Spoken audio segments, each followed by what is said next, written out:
Hey, I want to talk about graphics cards. You know, like that big thing in your computer that makes Reinhardt's beautiful armor so shiny and is really expensive. Really expensive. Maxter, are you going to rant about new graphics cards? They're so much faster than the last generation. They're great. Yeah, they're fast, but thanks to supply issues and Nvidia becoming obsessed with gouging our eyes out with prices for new graphics cards, they're becoming increasingly ludicrous. What do I mean? My graphics card is an EVGA GTX 970 ACX 2.0 Super Clocked Edition. Yes, that's its actual name. Anything marketed towards gamers needs a lot of X's and a lot of superlatives and also RGB lighting.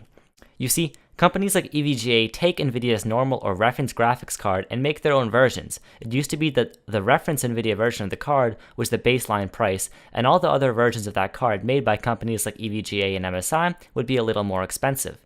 This generation, Nvidia had the brilliant idea to make its reference cards price higher than the base price of third-party cards that you're much more likely to buy, in order to not compete with their partners who make different versions of the card. Yeah, I don't get it much either. The launch of their new graphics cards was met with supply issues, which, when combined with this new pricing scheme, led to a fucking computer part costing more than on Amazon than the sum of my organs worth on the black market. But Maxter, their cards are so fast, and there's a free market. Competition will save the consumer.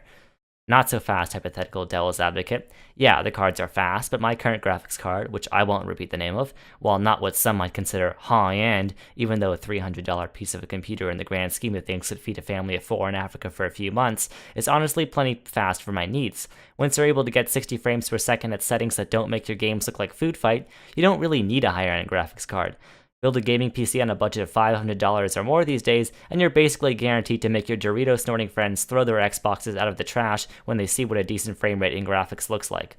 Basically, I'm saying that until Microsoft and Sony hustle us for another couple $100s for a shiny new console, games aren't likely to need higher-end hardware. The console and PC gap is already farther than Matt Damon traveled in that movie Gravity.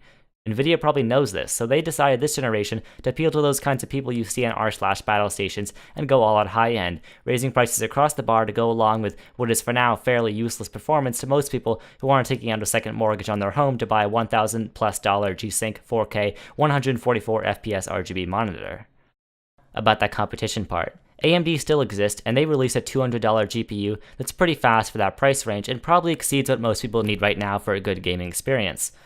Whether it's because they're more broke than that homeless guy you keep passing on your way to work and have less of an R&D budget than Nvidia, or just fine with capitalizing on a more mainstream market, they're not even trying to compete with Nvidia's high-end cards. There frankly is no competition right now, and while consoles will probably catch up with this weird mid-generation update thing they seem to be doing, and AMD will likely release more high-end cards soon, for now, the high-end GPU market is a joke for everyone but tech reviewers on YouTube and rich people. So what am I saying? Things are broke right now. Hopefully they'll be fixed soon. Don't sell drugs and don't buy a high-end GPU. Bye.